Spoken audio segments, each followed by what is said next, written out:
And you can go ahead and begin your presentation.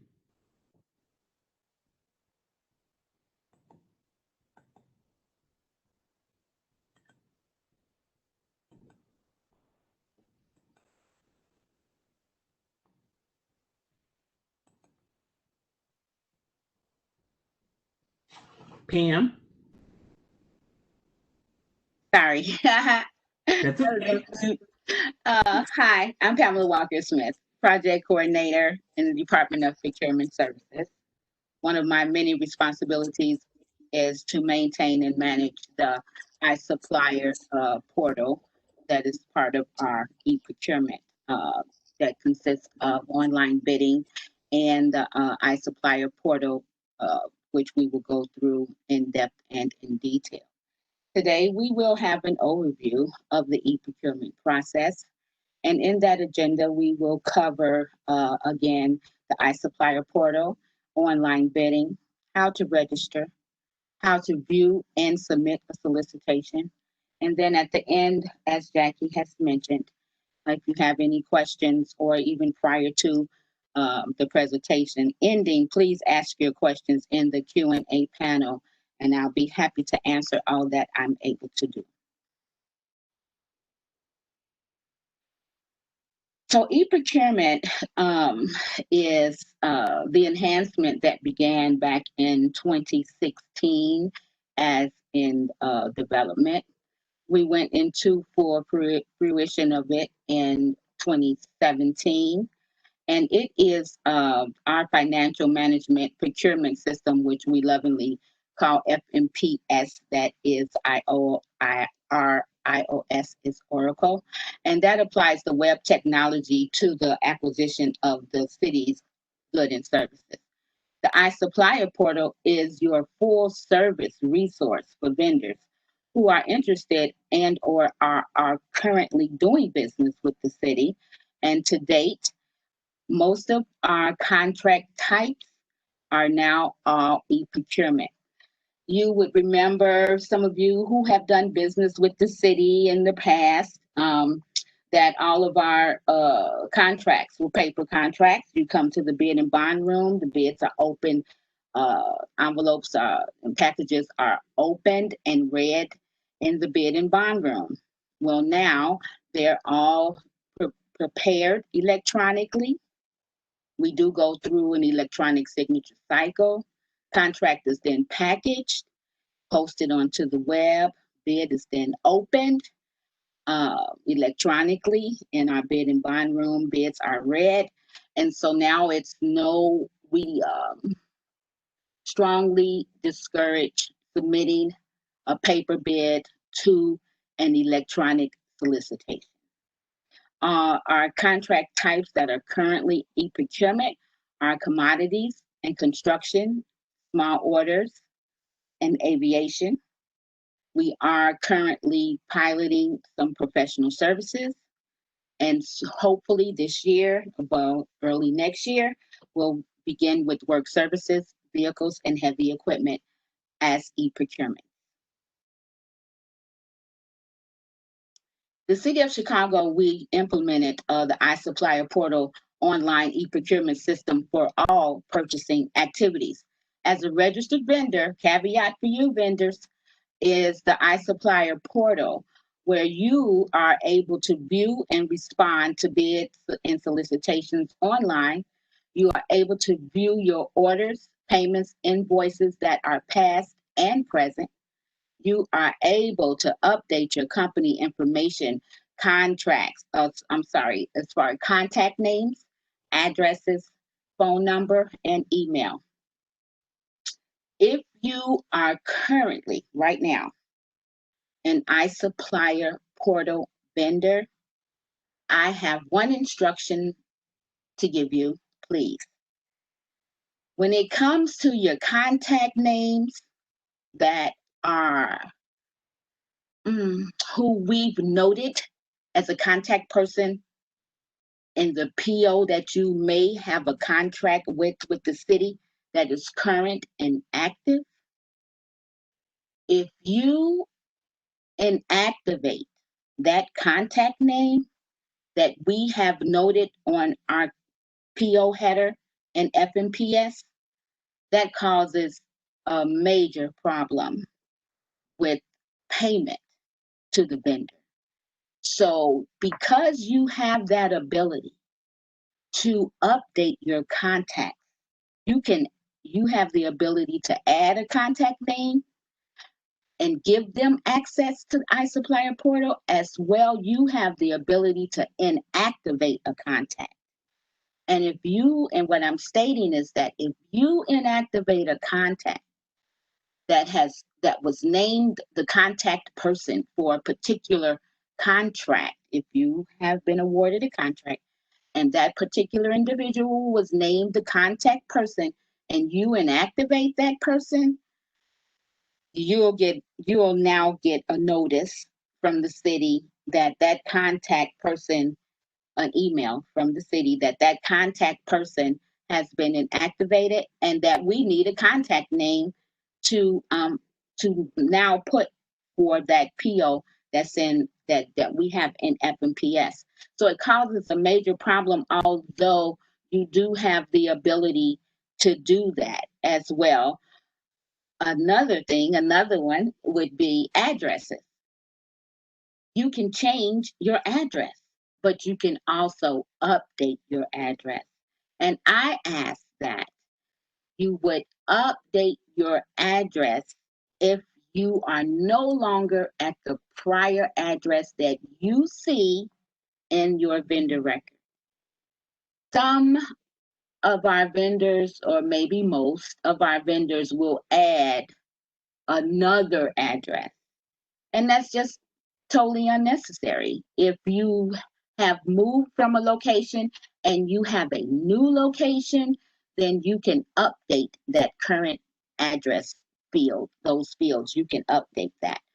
We still get that as a level 2 review, customer support, level 2 review. And so we have to actually review whatever changes that you want to make.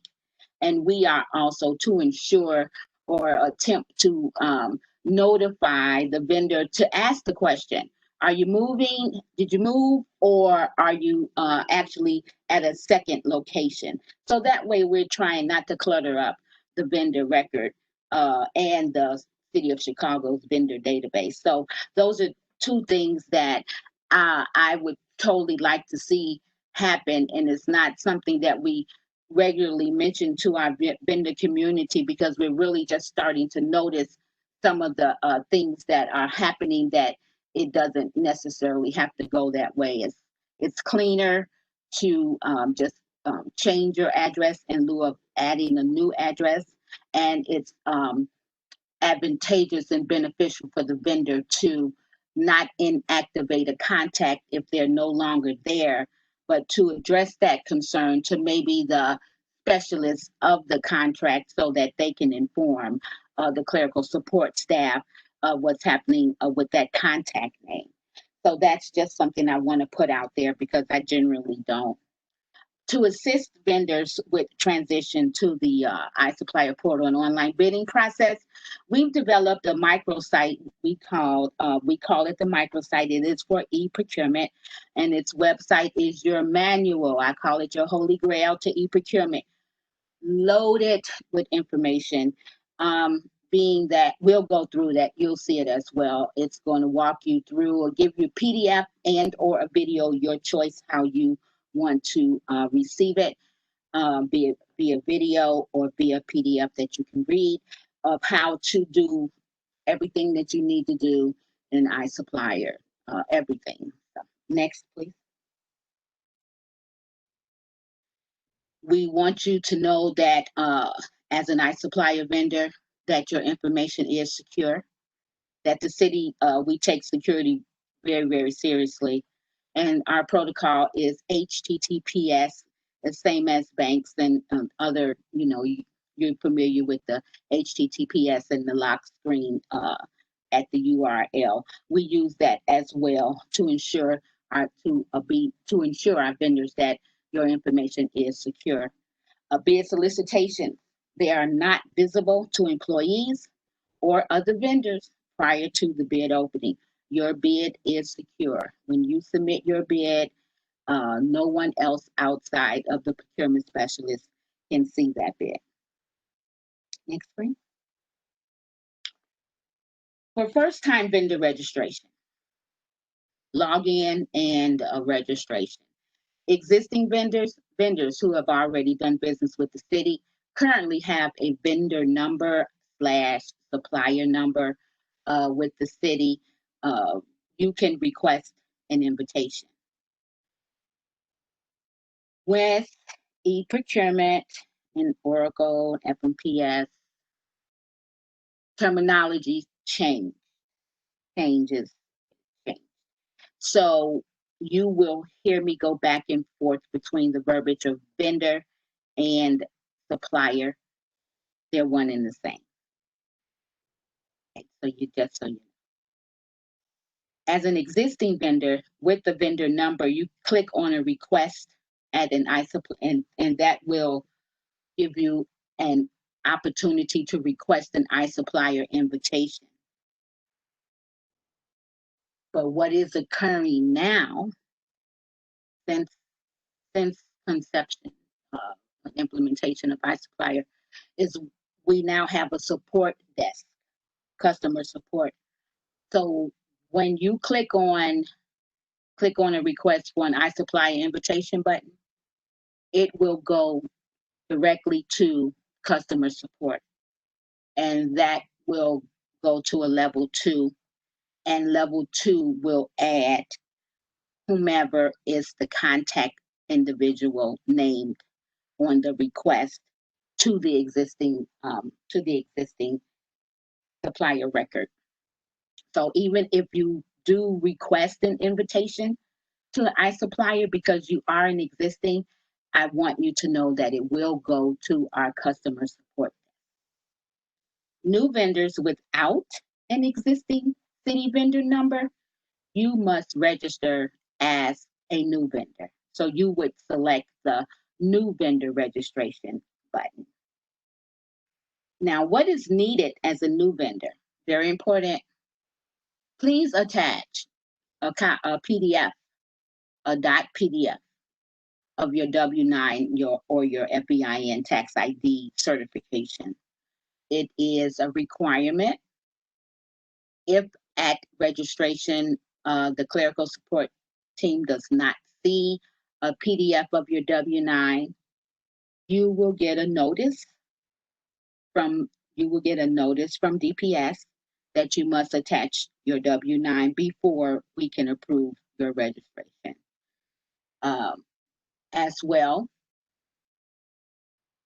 companies often have a DBA. So if you have a DBA, this is very important concerning the W-9. If you have a company name and you are using a DBA name along with that, input that or make sure that it's part of your W-9. Because when we create a vendor number for you, we're using the name that is on the W-9. So if you want to be Pamela Walker Smith, DBA Pam Surreal, add that whole name on the W-9, because you'll get a notice back that would say the vendor name on the W-9 does not match the vendor name on the registration. So just ensure that you are using your legal business company name and that it matches the information that is on the W-9 registration and your registration as well. They must match. Next screen.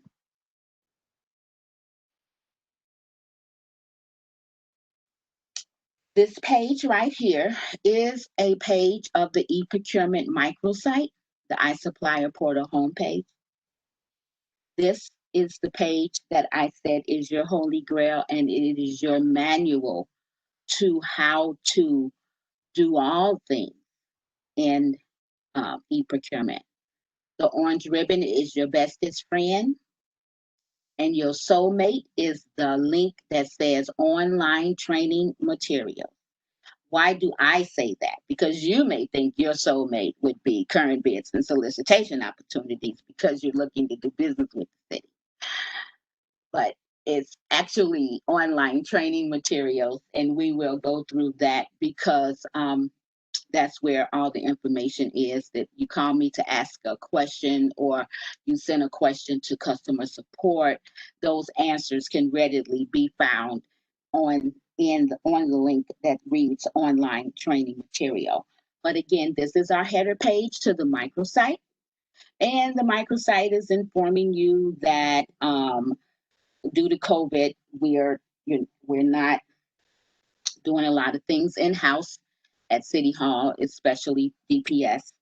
And it does list the dates of when our next events or whatever events that are coming up, like workshops that we were doing in house, as Jackie mentioned. Now, right here at this link right here, City of Chicago /DPS events, that's where you can find all of our up and coming workshops. Next slide. Vendor registration. This page here this screenshot is speaking to and informing you that we have our sister agents. City colleges, CHA, Park District, CPS, CTA, MacPeer, and PBC. There are sister agencies. Oftentimes, we get phone calls from vendors saying that I spoke to someone at CPS and they said that I need my City of Chicago vendor number in order to do business with them. That's not true.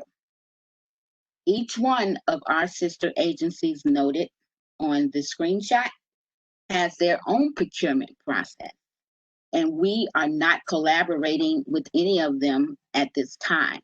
Our only collaboration is with Cook County, and that is being that if you have a certification, MBE, WBE certification, then that certification is good for the City of Chicago and vice versa.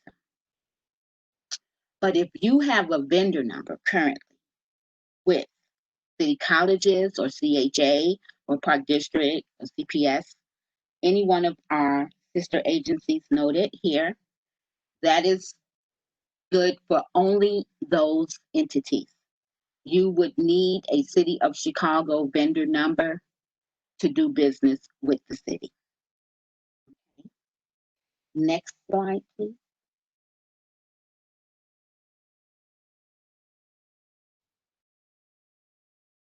So here at new vendor registration, again, you would click on the orange button, new vendor registration, and it also has a blue link up under it that states on how to register. So it'll give you a walkthrough on how to, what requirements are necessary within the fields as well. If there is, oh, no, well, not if, because there are some requirements, that field will be noted by an asterisk, just so that you know. Let me read this right quick to make sure I didn't leave anything out. Yes, so if you do not have a vendor number with the City of Chicago, you are a new registrant. So you must register with the City of Chicago. This, go back one, please. Right here, again, is speaking that in either case, if more than one person at your business will be an iSupplier, you have the ability to add them as a contact. And you have the ability to create for them a user account for each contact person that you're adding. So you are registering. You're going to be the new registrant. and where you are entering your name, it will read create, and you can create. There's a button, create, and you can create as many contacts as you need to within your company. You don't have to call customer support to do that for you unless you don't understand how to do it yourself, even when you read the tutorials on how to, because there is a tutorial for that. Next slide.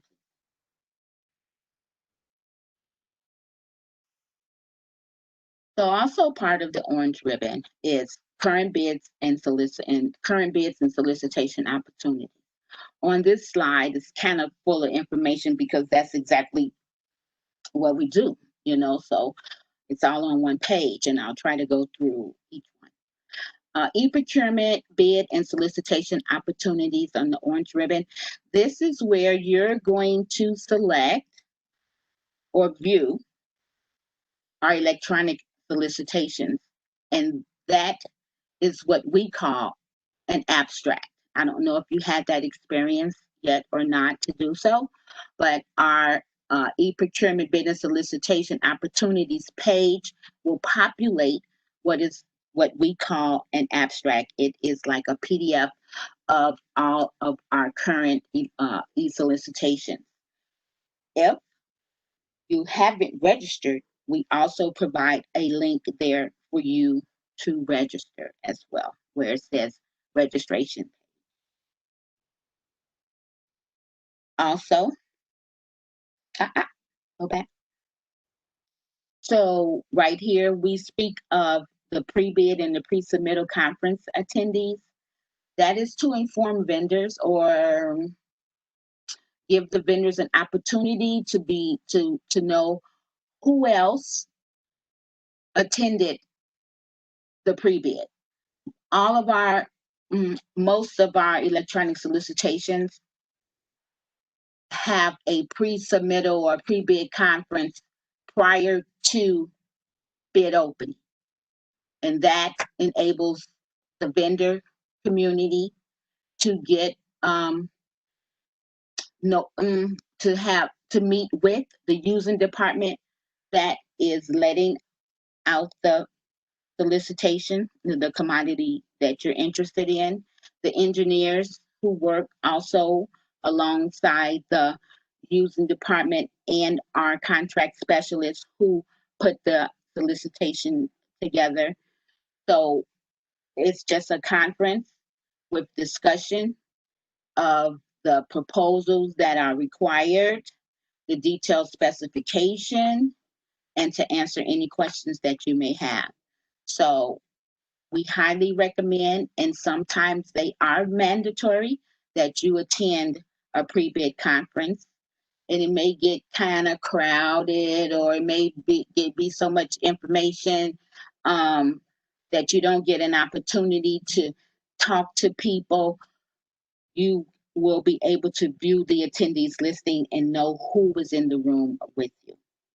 As well, the other blue link with our non-eProcurement bid and solicitation opportunities, those are for any paper bids that the city of Chicago may happen to have. And right now, I do not believe that we have any paper bids.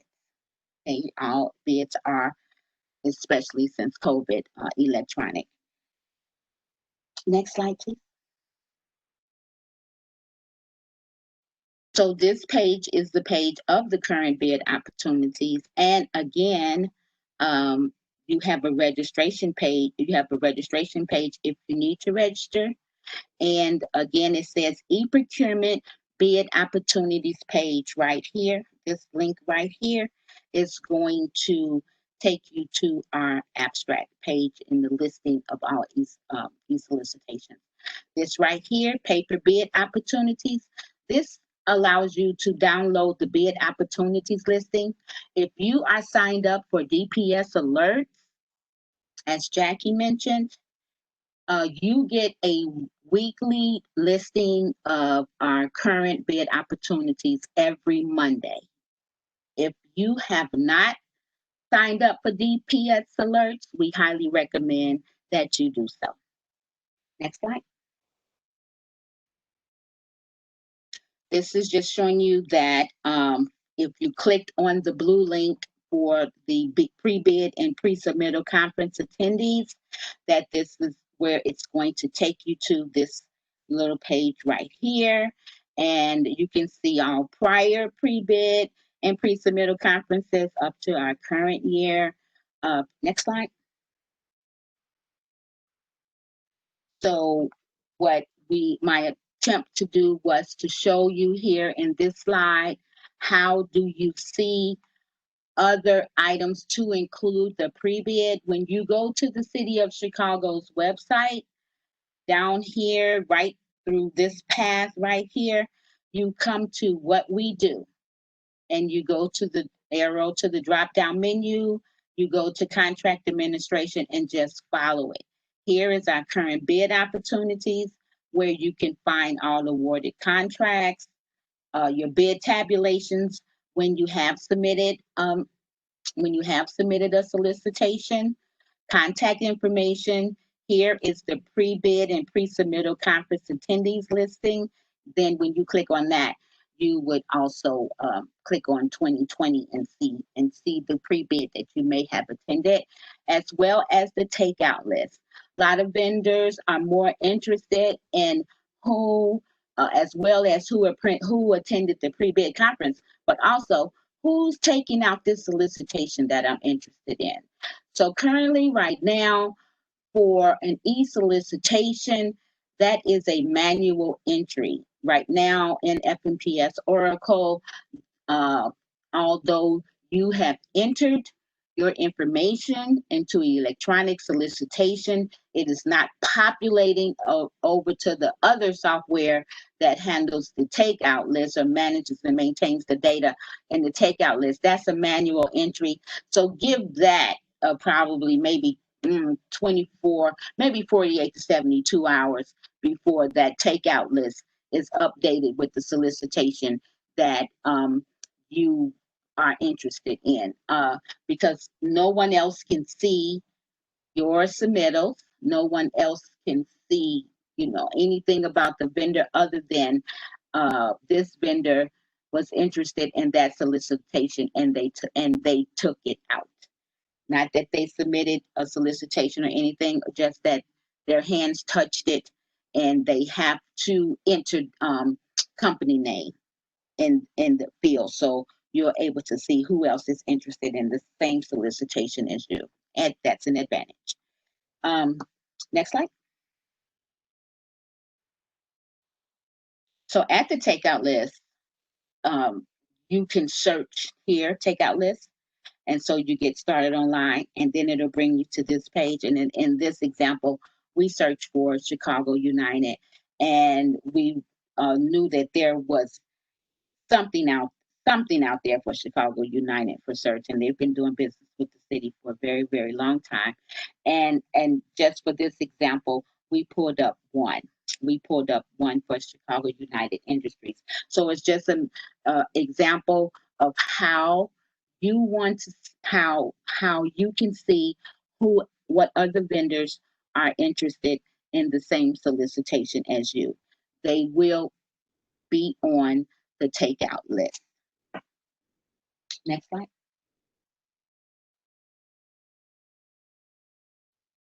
This is our abstract page, what I was speaking of, the eProcurement solicitations and bid opportunities page here. So again, if you're not registered already, you get an opportunity to register right here. And this is the listing of our current and active bid solicitations. This is what we call the abstract page. Okay, it looks like this.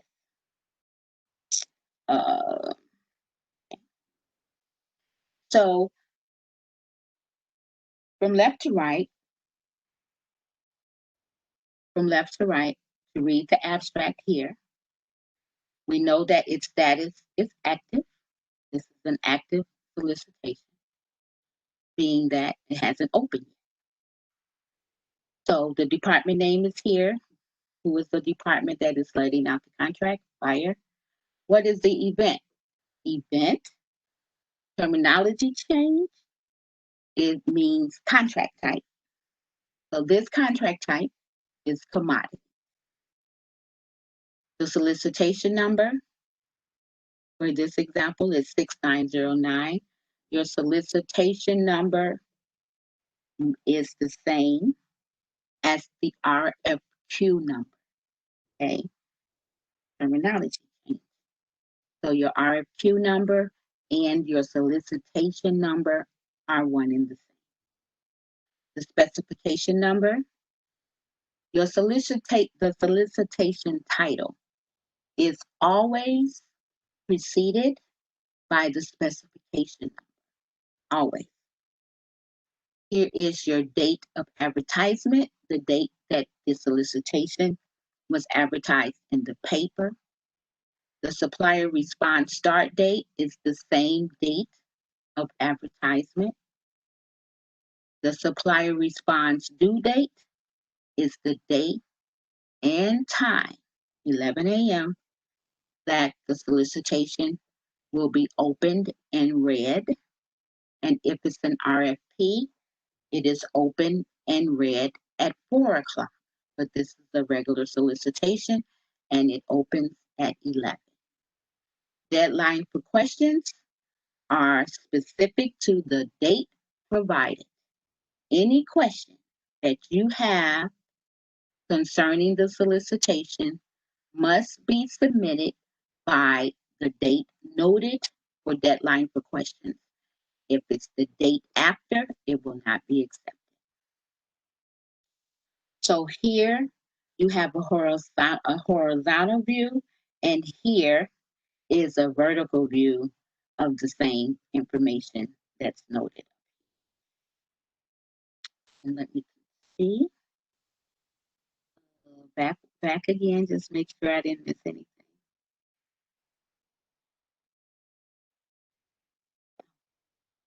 So now you want to view the solicitation without logging in to Oracle, the F&PS, because you're not registered yet, maybe, or you just want to see the PDF. So you can click here where it says PDF document, and it will produce the PDF of the solicitation. Here, when you click here, this is where it's going to give you this view here. And when you click here, the document PDF file, it's going to do just that. It's going to give you a PDF of the solicitation. And then if you want to begin to submit, you can log in, or you can return here. Return to abstracts and view other solicitations that will be open. Okay, next slide, thank you.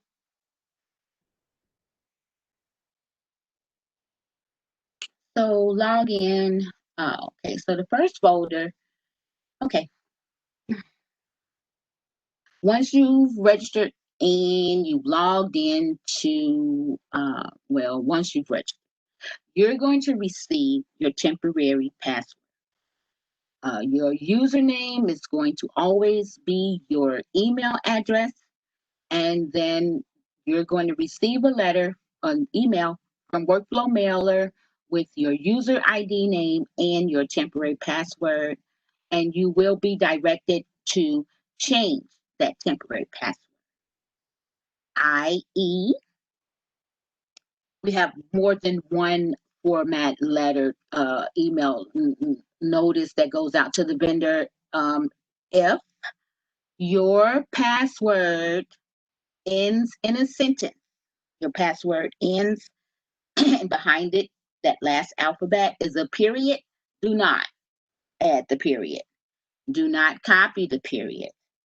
You want to copy and paste the password, and or you can type it in. Sometimes the system gets a little finicky. Not sure why, what that's all about, but it will it may not accept your copy paste, and it may want you to just type it in. Don't add the period, because then you will error out. So once you've done that, you'll have two folders right here. And your two folders are City of Chicago iSupplier portal with invoice creation, and your other folder is City of Chicago online bidding. Here, when you click on the folder for iSupplier portal with invoice creation, you get 5 tabs right here. And what we have highlighted here is the admin tab. And this admin tab is where the vendor will go to look at their City of Chicago vendor record. Here is your organization/company name, your vendor number, and your FEIN number.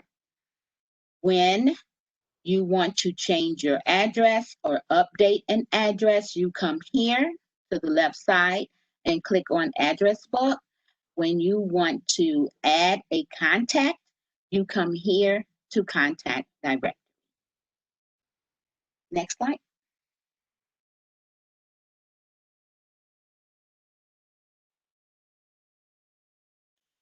Here we are discussing the work list, right? This little area, right? So right now the work list is empty.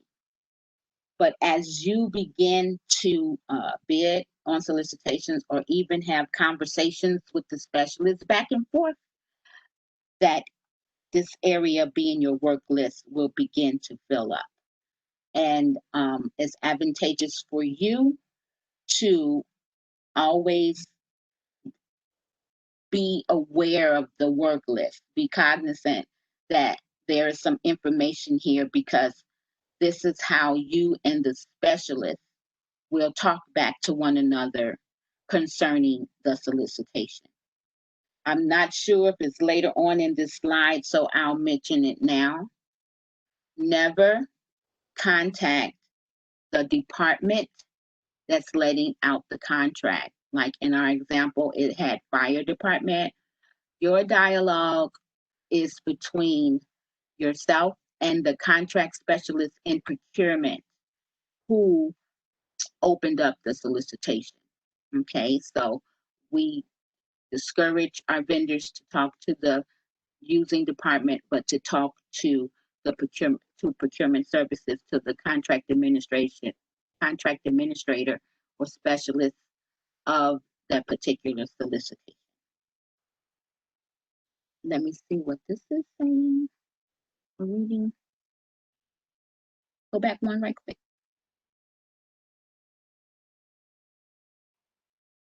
Can I go? It was speaking of okay, but that's okay. Let's stay here. Okay, so now this is the second. Okay, so we're speaking to the second folder. The table legend. We have the response number, the response number, the response status, the supplier site, the solicitation number, the title, the type, the time, and the monitor. Now, when you begin to review an active solicitation, this will be in your second folder. This will be in your online bidding folder. Now you're starting to accumulate. You're beginning to accumulate the solicitations for which you are active in, and interested in. In the beginning, it's going to be blank. In the beginning, you won't see anything. But when you begin to submit solicitations, it'll always be right here, right in your folder. Once you open it up, that's what you'll see right there. So the response number is it will be your specific number to this solicitation. This is your response number. Your response status could be active, resubmission is required, or a draft. Active means you submitted the solicitation. Resubmission required means that something has occurred and you must view it and acknowledge it. So here, so you know, the solicitation number began as 6187. That was the original solicitation number. But since its origination, it now has 2 amendments, and you have to acknowledge each one. So that's why it says resubmission required. Note, vendors, if you do not acknowledge addendums, you are found non-responsive. And so that knocks you out of the bidding criteria. So please acknowledge. You will get an email to inform you that there's an amendment. It will also be in your work list that there is an amendment. What is not here in the response status is draft. A draft means that you opened up the solicitation, you looked at it, you might have filled in one line, and now it's a draft. You haven't submitted it yet. It's a draft. So always be cognizant of your response status to the response number, okay? Because if it's in a draft, that means we didn't receive it as a solicitation, and it will not be open and read because it's not active. So that's very important. Active, submitted solicitation, response, resubmission required. There's an amendment or an addendum that must be acknowledged, and so that this response status can turn into an active, and draft means just that, it's in draft status. The solicitation number / RFQ number is right here. Title is always preceded by the specification number, and that's necessary for the system. Even we will get there. What time is it? Okay. The specification number must precede the title because that's how the system is going to pick up your entries. If you have to submit something, attachment, if you have to add an attachment, always you must put the spec number with the name of whatever your attachment is. That makes it kind of valid.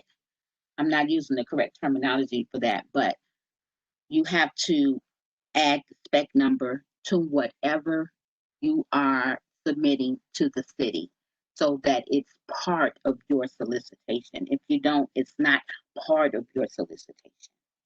Next. Okay, terminology changing. Let me try to go through this. If I'm talking too fast, I apologize. I just want to get through. I want to get through this presentation and that you have comprehension as well.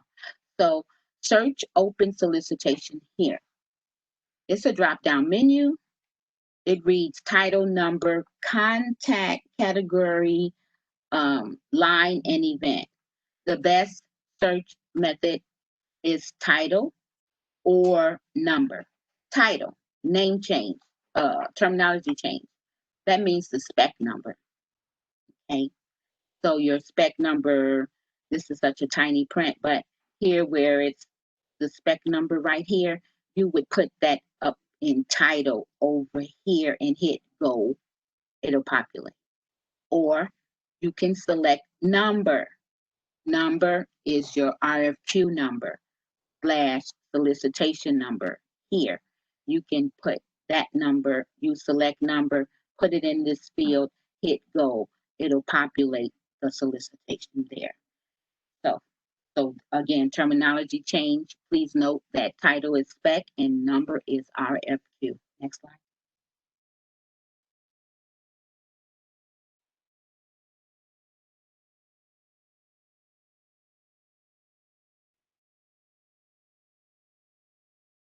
Sometimes You may be out and about. You may have just come back in. Time is of the essence, and I don't mean like 20 minutes before solicitation. I mean like maybe 2-3 days before the solicitation opens. Please do not wait the day that the solicitation opens to begin to submit your paperwork, because you don't know unless you've already, it's not even unless. You may have opened up the solicitation, seen all that you have to add, because you do have to add attachments and you do have to answer some questions, and there are some requirements. So we highly discourage that you wait until the day of the bid opening to try to get that solicitation in. But the purpose for this example here is that you may, I know that there's a solicitation that I'm really interested in, and I really don't have time to look through the abstract, and my colleague or my secretary or my assistant didn't leave the solicitation on my desk. I think the number starts with a 7. You can do a fuzzy search. So the fuzzy search, you can put the number, which again, number is spec. No, number is RFQ. You can do a fuzzy search, put the number 7 in there, and it will and hit go, and it will populate all solicitations that begin with a 7. Here, in this example, table left to right, we have Pam, yes, Pam, it is 3 o'clock exactly right now. And you have quite a few more slides left to go. Can we just touch on the slides so we can get to the questions? Because there's a few folks that have questions. Okay, let me get through this. All right. So here, this is very important. This respond button right here, you must select the respond button to begin your solicitation. If you don't select respond, your solicitation is really not going to be submitted. You're just really, if you click on number and begin to fill it out, you're just filling it out. You have to respond for it to become an active solicitation. So you have your RFQ number, and again, with your spec and title, your contact person, as I stated to you before, is the contract specialist or the procurement specialist, and that's whom your discussions will be with, not the using department. Your time left, that's how many days and hours you have before the bid opens, and your bid will be sealed. Right here, your company responses right now are 0 because you have not submitted it. But once you do, this becomes a 1. Next slide.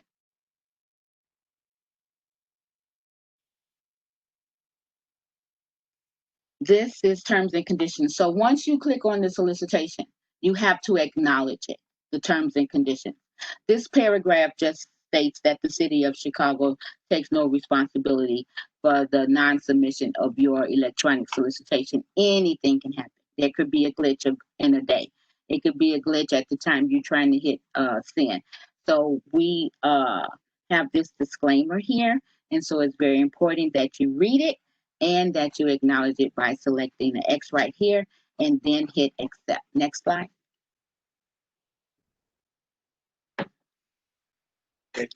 So now right here, let me see. We've clicked on the solicitation right here, and you have 2 folders on the solicitation, header and line. Your header is everything pertaining to the solicitation and its requirements. This next tab here is lines. It's everything will be pertaining to like terminology change, your proposal page, the line items for which you will be bidding on. Next slide.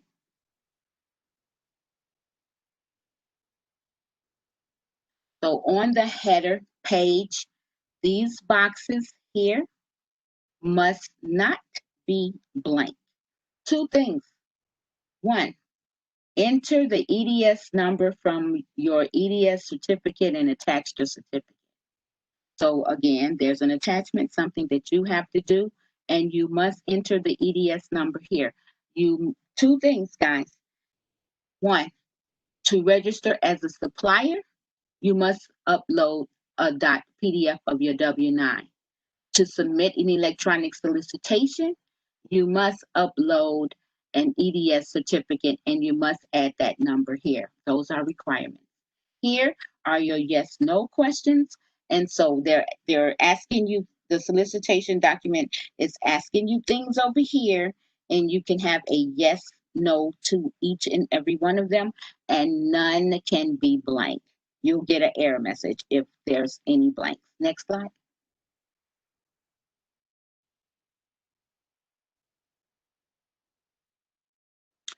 When you want to add your attachment, here on the header page, down at the bottom, oh, this looks like it could be at the top. Here's your column header attachment. Add attachment. So you go here, and this is where you're going to add your attachment. Your attachment title will be the spec number and whatever you attach. Spec number 1, 2, 3, 4, 5, colon, insurance certificate. It must be added. EDS, your economic disclosure statement, and whatever else within the documentation that you know that you must add. Next slide. This is speaking to the lines tab, which is old school proposal page. So these are your lines that you are bidding on. You are going to put an item price, a quote price here in the white box. And the estimated quantities are already provided for you. You can change this as often as you need to until update here. You can change it as often as you need to prior to the date of bid opening. Next slide.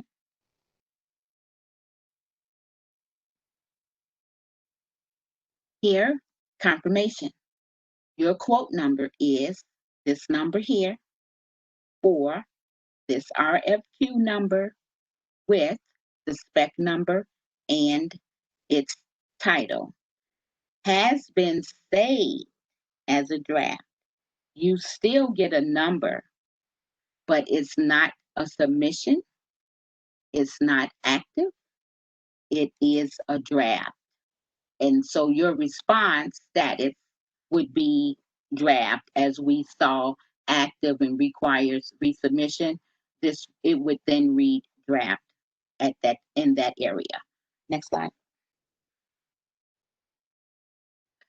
These converted solicitations. So due to COVID, we did have some paper solicitations, and all of the paper solicitations were converted to electronic solicitation. So what happened was the paper bids that were already out had to be converted, which turned them into an addendum. And so all the paper bids that originated simply from paper were turned into an addendum to avoid any surrogate bids, being that a paper bid was submitted. So the vendor community had to respond to that from a paper bid to an electronic solicitation. It went very well, but and right now, as I stated, I'm sure we don't have any paper bids out right now. But when we did, we had to convert all of them, every one, to an electronic solicitation. Next slide. Here is where your online discussion. So you're in the solicitation. Over to the far right, you have an actions menu bar. Down here is the menu, and it's a lot of things in there for you guys. So one of them is online discussion. Online discussion is the method that you will talk back and forth to the specialist. If you have a question, you can ask it to the specialist in online discussion. If they have a question, they're going to contact you via online discussion. Everything pertaining to the e-solicitation will be electronic back and forth up until the bid is open. Okay, so that's how you will talk back to the specialist. Next slide. So you would select online discussion and hit go, and it will open up this area right here, and you're going to select new message. Next slide. At new message, again, here you have your subject. It is preceded by the spec number. So you're going to write spec, and you're going to put the number there, and you're going to put the colon and whatever is your subject. And you have to, if you have to add an attachment, you're going to add your attachment pertaining to your questions or your statement to the specialist right here. And then you will hit send. And it goes off into online discussion, and it will be in the work list. Okay, next slide. So here, this is speaking to an amendment acknowledgement. Remember, we're going to use this number 6196. It says that it has an amendment. Response status, remember 6196, comma 2 means that something occurred. And so in this example, it's saying, hey, there's an amendment that you must acknowledge. What's going to happen is that this once you acknowledge it, it's going to turn to 6196, comma 1 or 2 or 3, however many addendums or amendments that have come out. And you may have to answer, you have to be in compliance. So whatever is the requirement of the amendment, you have to acknowledge it. So when you acknowledge it, again, you'll be on the takeout list for that solicitation amendment as well. And so you would hit yes. Next slide. Now we're ready to submit our solicitation. This is the funny and the tricky part right here. You would think that you're supposed to follow this lead, select check this box, and then add your name and title. No, Oracle says we first want to know who you are, what's your title, then you can select this box. You can try it for yourself. You will get an error. It's going to say, where's your name? You haven't put your name first. We want your name first.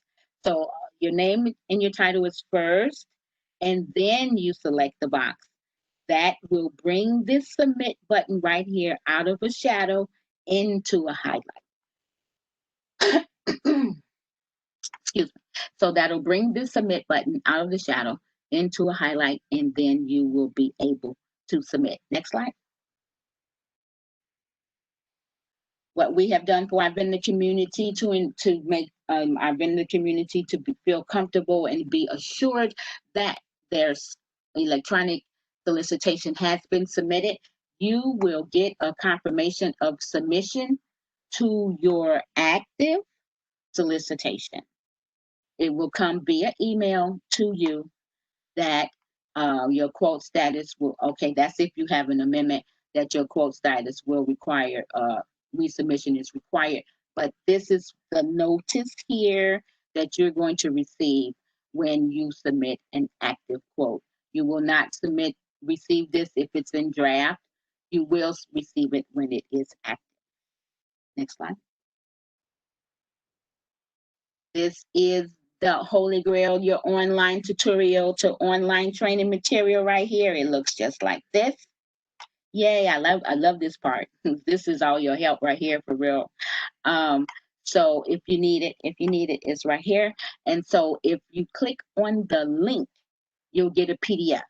If you click on the word video, it will give you a walkthrough of what the PDF is reading.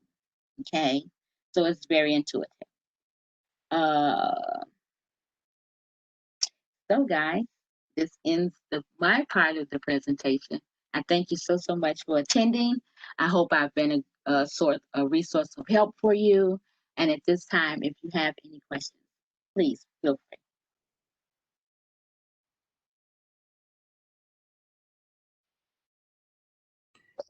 All right. So we're asking that if anyone has questions, to feel free to write them in. We have a few already on the docket, but I just want to reassure everybody we'll get to your questions. If you go to the bottom, click on the three dots, choose Q&A, and then write your question in. The first one is there any issue with removing someone once the contract has ended? Yes, because that person is still listed as the individual. Now it depends on how long it's been. I say yes because if you have not been totally paid out by the city, then that contact person is still listed on the contract. So what you would do is contact the procurement specialist and tell them to change the contact name for PO, whatever that number is. And then that will be done, and so then your payments can continue. But we've noticed that with the Department of Finance, once that contact name has been inactivated, that makes a problem for finance, not for procurement, but for finance when they're attempting to cut a check. So yes, please just inform DPS, your procurement specialist, of the contact name change, please. The next question is, what format should attachments be formatted? PDF? Yes, Word? .pdf only. Okay. JPEGs, or there are some other ones that come over kind of fuzzy, and so you want to be assured that you are submitting a completely legible solicitation. And Pam, can you go in and log in and test the features? One person says many times the tabs and the screenshots that you mentioned, sometimes they're not open, and so you don't see what they are or what they will do. So can you go into the system and test certain things? Now, no. No, not you. They're asking, I take it that they're asking, can they go in and test certain areas? They can, but if they're okay, so if there's a solicitation you may or may not be interested in, but you want to, walk yourself through it, reading the online tutorial on how to, you just don't submit it. Let it stay a draft. And if the other question was the other way, and Pam answered it, I think someone asked that the slides are great and helpful, but can you go through the live process at DPS when we're at City Hall? We do go through that live process. She does this online and live for you in person. But unfortunately, Cisco WebEx and our remote logins and things do not mix together. So therefore, Pam had to do screenshots for you to take you into those areas. If you have further questions about a certain screen or whatever, Pam's email address is on the first page. You can email her or go through the help desk situation and get help on that. But unfortunately for our presentation purposes, she has to do it this way because of the fact we are all working remotely and it does not match with our remote PCs and the live one. And we have to go in remotely to this system so that we could get on and do the test. There is one additional question. I wanted to know, are there contracts for business owners with one vehicle, or will the contracts only include business owners with multiple vehicles? And that if you're speaking to a specific solicitation, you would have to read whatever the criteria are for that solicitation pertaining to vehicles. I am not aware of what it I'm not aware of what you're speaking of. I'm not aware of it. So if there is a solicitation that has something to do with vehicles, the number of vehicles for a company to an employee, I suggest that you speak to the procurement specialist of that solicitation. They are more apt to answer that question. All righty, I'm just trying to see if there are any additional questions. I just got one. Are we as vendors able to filter solicitations to only show one that would pertain to our area of expertise? For example, I sell valves. I would like to filter out aviation, for example. Can I do that?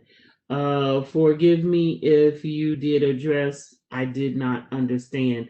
And I'm asking, I hope that you are referring to in the iSupplier system, or are you just referring to opportunities, period, that may have some need for your valve? So, Pam, you can go ahead and answer that. I just wanted to kind of give them a heads up in case there's more information you need so that you can answer that properly. So if your interest is to look at the well, you have two methods. One would be the bid opening listing that you receive weekly from DPS Alert, and that allows you to search for a, a specific. eProcurement, the abstract, where it reads title, number, where your search would begin, you could search that way as well. My concern with that is if you are searching for valves, if there's a solicitation for valves, valves come in many different ways, many different types and forms, sizes, and that nature. Whatever department is looking for that specific commodity, all of them will come up. So you're not alleviating aviation, you're including every using department that may have a necessity for that commodity. So yes, the answer is yes, you can search, but again, your filter, no, you're not filtering out. You're just searching for a specific commodity. So you're searching for valves, you'll get all the using department, but if valves won't bring up police uniforms, you know what I'm saying? So to that degree, the search is only by the commodity. And it could only be by the commodity type. So again, try it and see. And the methods that I've just spoke of. And if you have further questions or concerns, you can send me an email, or you can send that email to customer support, and we can give you a definitive answer or do the best we can. All right. And Pam, can you just say what your email address is for us? Sure. Pamela, PAMELA dot Walker, WALKER hyphen Smith, SMITH at cityofchicago.org. All right. And Ronnie is going to send to everyone the link again, because I see several of you sent me a chat asking for a copy of the PowerPoint. So he will send where you can receive that. Please give us until tomorrow morning or later on today, because we have to take this PowerPoint, make a few changes, and then we will copy it over tomorrow. So it will be there tomorrow if you're checking for it. But Rodney's going to send you the link of where you can get the PowerPoints from. And if there are no further questions, I want to thank Pam for imparting that good information to us. I want to thank the participants for coming today. We greatly appreciate you spending a little time with us today to gather some information that will be helpful to you in securing any of your opportunities that you're looking for in the future. Or for now, if you're in that process, you hopefully got some information that will help you go in and complete your bids. We want to thank you so much. Excuse me, Jack. Excuse me, love, before we say goodbye. I want to encourage you vendors to fill out the feedback form for this workshop, because I have a feeling that you have some concerns and some things that you may want to see as part of the workshop slide that we can update to ensure that we are giving you the most comprehensive and conclusive information that we possibly can due to COVID, that we're not doing hands-on live that we generally do in City Hall. So any questions or concerns that you may have, please put it on the feedback form and we'll address that. Thank you, Jack. All right. And I would just like to close it out by saying thanks so much for attending today. Have a good rest of your day. Stay safe, stay well, wash your hands, social distance, and wear your mask. And hopefully we will see you soon in City Hall. So thanks so much and take care, and we will see you soon. Have a great one.